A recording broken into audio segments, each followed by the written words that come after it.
자, 이번에는 델라이바 가드에 대해서 설명할 건데, 전에 컬러 앤 슬리브 가드를 설명을 했고, 컬러 앤 슬리브, 라쏘 스파이더, 델라이바, X 이렇게 네 가지가 그냥 요즘에 그 모던한 시합에서는 정말 중요하다고 생각해요. 왜냐면은 우리가 멀리 떨어져 있는 상태에서 시합을 시작해서 뭐 소매, 목, 발목 요게 이제 가장 흔하게 잡을 수 있는 그립 위치이기 때문에 거기서부터 만들어질 수 있는 첫 번째 가드 모양을 내가 충분히 알고 있고 거기서부터 내가 특기로 하는 위치까지 가는 방법이 있어야지 내 게임을 좀 운영할 수 있기 때문에 요 지금 이야기한 가드들은 내가 특기가 아니라도 무조건 처음에 만들어서 내가 원하는 영역까지 운영할 수 있는 능력을 키우는 게 좋아요. 그래서 컬러 앤 슬리브에 대해서는 이제 전에 영상에서 좀 자세하게 다뤘기 때문에 오늘은 델라이바에 대해서 좀 설명을 할 건데 델라이바가 컬러 앤 슬리브보다는 좀 응용되는 방식이나 이런 게 더 다양한 것 같아서 뭐 컬러 앤 슬리브만큼 자세하게 다루기는 힘들고 좀 큰 줄기 위주로 설명하겠습니다.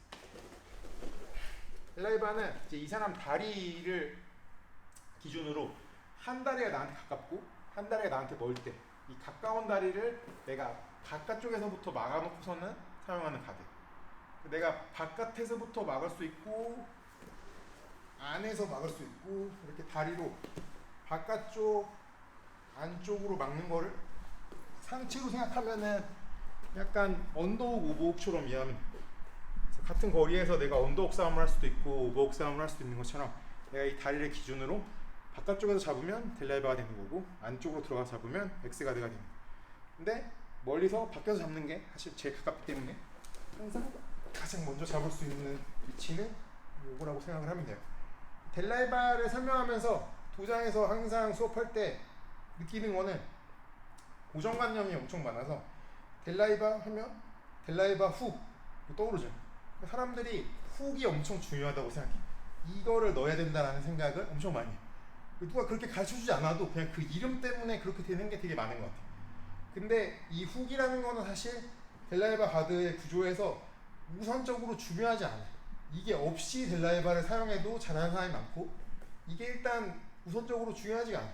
그래서 이 다리를 내가 처음에 그냥 뒤꿈치를 잡았다가 바지를 잡음으로써 뒤로 빠지지 못하게 만들어주는 컨트롤이 되고 물론 앞으로 들어오는 것도 좀 못하지만 내 다리가 무릎 바로 밑에를 막아주는 여길 막으면 무릎으로 밀어봐요.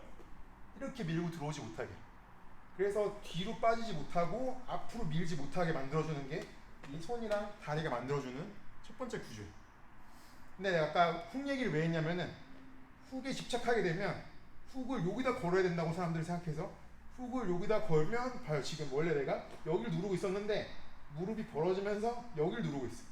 그러면 무릎으로 미는 거를 내가 전혀 막을 수가 없고 심지어 훅도 그냥 다리를 밀면 그냥 풀려. 그리고 이게 있는 상태에서 상대방이 막 무릎으로 밀고 점프 뛰고 니슬라이드 하고 하면은 내 무릎이 셀프로 돌아가요.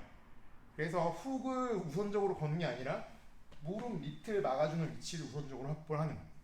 그리고 훅은 골반부터 무릎까지 요 거리 중에서 무릎 밑이 아니라 거의 골반 밑이라고 생각해서 여기다 걸어주는 거예요. 그래서 무릎이 높게 올라오고 훅이 들어오는 거예요. 그래서 지금 보시면 이렇게 훅이 바지를 걸어서 이 훅만으로도 상대방이 약간 나한테 등을 보여주거나 뒤로 밀리는 이런 압력을 가지고 있으면 자꾸 나를 등지게 만들 수가 있고 뭐 베린볼로나 백테이크 같은 걸 할 때 쓸 수가 있어. 근데 내가 베린볼로나 백테이크를 굳이 하는 사람이 아니다? 그러면 훅을 안 써도 상관없어. 그래서 레안드로 로 같은 경우에는 훅을 넣지 않고 그냥 이렇게 만들어서 이 사람은 정면 앞뒤로 끌고 대각선으로 끌어서 X가드로 연결하고 뭐 목기 잡고 이런 식으로 했기 때문에 훅을 그렇게 크게 신경 쓰지 않았어. 근데 일단 빠지지 못하게 오지 못하게 이게 중요한데 이 훅을 잘못된 위치에 거는 거에 집착하면 이렇게 된다. 이렇게 되면 거리도 못 잡고 훅도 죽고 다리도 아파요. 이렇게 들어가고 훅을 쓸 사람은 생각보다 훅은 높게 그리고 이제 이쪽 발은 지금 내가 이쪽 라인 상대방의 오른쪽 라인을 여기서 잡아왔으니까 상대방의 왼쪽 라인이 나한테 가까이 올 때 왼쪽 라인을 막아주는 거예요. 그래서 상체가 숙이고 들어오면 어깨를 막을 수 있는 거고 다리가 들어오면 골반을 막아주면 됩니다. 근데 이게 상대가 멀어진다고 해서 따라갈 필요는 없는 거죠. 이렇게 계속 따라가면 어떻게 돼? 그냥 눌리거나 치워져. 그냥 얘는 기다리는, 오면 막으면 되는 거죠. 오면 막고 가면. 그래서 기본적인 구조는 여기 이쪽 막아주는 거. 그 다음에 상대방이 상체를 숙여서 나한테 올 때 내가 목을 잡을 수 있고, 아니면 내가 착 오자마자 내가 가져갈 수 있어. 근데 이제 이 손도 마찬가지로 내가 발을 여길 밟느냐랑 마찬가지로 내가 손이 여기로 가면 이쪽 어깨가 들어오는 걸 막기가 좀 더 힘들어. 그래서 상대방이 왼손으로 나를 잡으러 들어올 때 내가 굳이 여길 잡는다? 그거는 지금 이 사람을 막기 힘들잖아. 그러니까 이 사람이 나한테 정면을 맞춰줄 때는 정면을 잡는 게 좋고, 이 사람의 몸이 좀 틀어져 있고 오른손으로 나한테 올 때는 여기를 잡는 게 좋고. 그러니까 보통 여기 잡는 걸로 연습하는 사람은 여기만 잡으려고 하고, 여기 잡는 걸로 잡은 사람은 여기만 연습하려고 하는데 이제 그런 문제가 생기는. 내가 여기 잡아야지. 근데 이쪽 어깨가 확 들어오는 거를 이걸로 내가 막기가 좀 힘들어. 그리고 이제 이 발의 위치가 이쪽 사이드를 막는 거잖아. 근데 여길 잡은 다음에 이 사람을 띄워가지고 뭐 한다고 이 발을 이렇게 넣어주는 사람도 있어. 근데 이거는 아무래도 이쪽 사이드가 넘어오는 거에 대해서 약할 수밖에 없어. 이렇게 구조를 만들어서 띄울 수는 있는데 여길 잡으면 훨씬 쉽게 막을 수 있어. 넘어와도 이쪽 어깨를 막으면서 띄우면 훨씬 쉽게 띄울 수 있는데, 여길 잡고 여길 막으면은 아무래도 이쪽 사이드가 들어오는 거에 대해서 아무래도 약할 수밖에 없어. 그래서 저는 초보자들한테는, 아니면 이 포지션에 대해서 내가 특별한 디테일이 없다 그러면은 이 발을 여기다 주지 말고 이 발을 여기다 주면 그냥 빨리 빼라고 설명해. 그러니까 내가 여길 잡고 하는 사람이다, 여길 잡고 하는 사람이고 이걸 늪을 서는 게임을 하는 사람이면 상관없는데, 그게 아닌 경우, 이런 경우에는 상대가 이 발목을 먹고 여기까지 오면 다시 빼줘야 돼. 다른 발을 이용해가지고 타이트하게 들어와도 밀고 다시 빼줘요. 그래서 한쪽 사이드를 꼭 막는 거를 신경을 써줘요. 그래서 기본적으로는 이제 앞에 나와 있는 발, 무릎이 못 들어오게, 이쪽 사이드에 골반이나 어깨가 못 들어오게, 그 다음에 상대방이 다가와서 가까운 쪽에 목깃을 잡는 것까지. 상대가 발을 치우려고 하면은 손매를 잡을 수도 있는 거고, 뭐 이런 식으로 잡는 게 기본적인 그립 세팅. 이제 그립이 만들어진 다음에 상대방이랑 나랑 이제 힘 방향, 정렬이 상대 머리가 바라보는 방향이랑 내 머리가 바라보는 방향이 서로 앞뒤로 만났을 때는 우리 출력이 이렇게 앞뒤로 전달이 잘 되는. 이 상태일 때 할 수 있는 거는 그냥 이렇게 앞뒤로 넘기는 스윕이나 아니면은 비행기 태워가지고 던지는 거. 왜냐면은 상대방이랑 나랑 힘이 서로 앞뒤로 겹쳐지니까. 그래서 상대방이 나랑 정면이 됐는데 좀 뒤로 빠지면 뒤로 밀리는 게 잘 되는 거고, 정면이 됐는데 좀 나한테 얹히면 나한테 들리는 거. 근데 보통은 상대방이 정면이 아니라 살짝 옆으로 틀어진 상태가 나오기 때문에 상대방 머리는 이쪽을 보고 나는 이렇게 보는 거. 약간 측면 각도가 제일 많이 나오는 것 같아요. 근데 측면 각도에서는 앞다리랑 뒷다리 중심에 따라서 내가 할 수 있는 게 좀 달라집니다. 그래서 앞다리 중심일 때는 그냥 이 사람이 서 있을 때 생각해봐요. 이쪽 다리에 중심을 준다는 거는 이 다리 들어. 이렇게 됐다니 더 들고 있어. 이 다리에 중심이 있는데 내가 이 다리를 막아서 이쪽으로 밀면은 넘어지던가 백스텝을 할 거 아니야. 근데 만약에 이 다리를 내리고 이 다리를 들어. 반대로 돼 있는 사람을 내가 이렇게 기울이면은 그냥 이걸 밟고 거기서 멈추겠지. 그래서 이쪽 다리에 중심이 있을 때는 상대방을 더 이쪽으로 보내주는. 그리고 이제 상대방이 내가 목기를 잡고 있으면 머리가 앞으로 숙여져 있잖아. 이렇게 머리가 앞으로 숙여져 있는 상태에서는 머리를 당겨서 다리 너머로 넘기면 중심을 잃는. 이거는 우리가 레슬링 할 때 앵클픽이랑 똑같아. 이렇게 만세하고 있으면 내가 몸통이나 허벅지로 들어가서 태클을 하니까 자세가 이렇게 많이 낮아지는. 많이 낮아지면 낮아질수록 머리랑 발목이 닿으면 상대방이 넘어지는 중심이 나옵니다.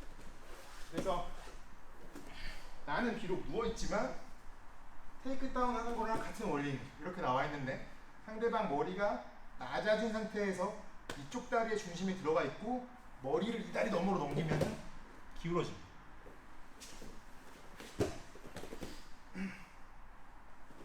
소매를 넘겨도 마찬가지.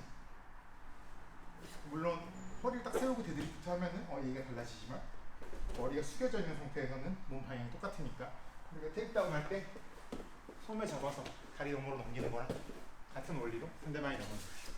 그래서 앞다리 중심일 때는 이 다리 쪽으로 더 기울여줍니다. 그래서 넘어뜨려서 그냥 심플하게 내가 셋업으로 일어나거나 아니면 베리물로 하는 사람들은 여기서부터 굴러서 백을 타거나 그런 식으로 전환합니다. 근데 내가 이쪽으로 계속 기울이는데 상대방이 중심을 저쪽으로 뺀다. 그럼 내가 이쪽으로 계속 기울여도 소용이 없겠죠. 저쪽으로 중심을 뺐을 때는 이 다리가 가벼워지기 때문에 이 다리를 들 수 있는 거고, 아니면 내가 잡아서 이제 일어날 수 있는 거고, 이 다리가 내가 일어나지 못하게 나를 압박하던 다리였어. 그냥 내가 일어나려고 하면은 이 다리가 아프고 오면 내가 못 일어나는 거지. 근데 이 다리가 무거울 때는 내가 이렇게 기울여서 넘어뜨리니까 다리가 뒤로 빠졌어. 이 다리가 나를 압박하고 있지 않을 때는 내가 일어날 수 있는 거야. 그래서 셋업 할 수 있는 타이밍은 중심이 뒤로 빠졌을 때. 그러면 내가 여기서 셋업 각으로 전환해서 셋업 세이브를 해줍니다.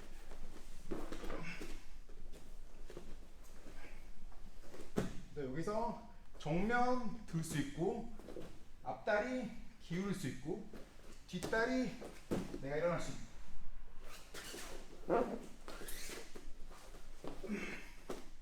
근데 뒷다리일 때는 이 다리가 가볍다고 했잖아. 그러니까 내가 셋업을 하는 사람이 아니고 그냥 계속 누워서 다리를 더 이용하는 가드 플레이를 한다. 그러면은 뒷다리 중심으로 빠졌을 때 가벼워진 다리를 들고 내가 다리 밑으로 들어가서 X 가드라던가 다른 가드로 전환해줍니다. 이 다리가 가벼워지니까.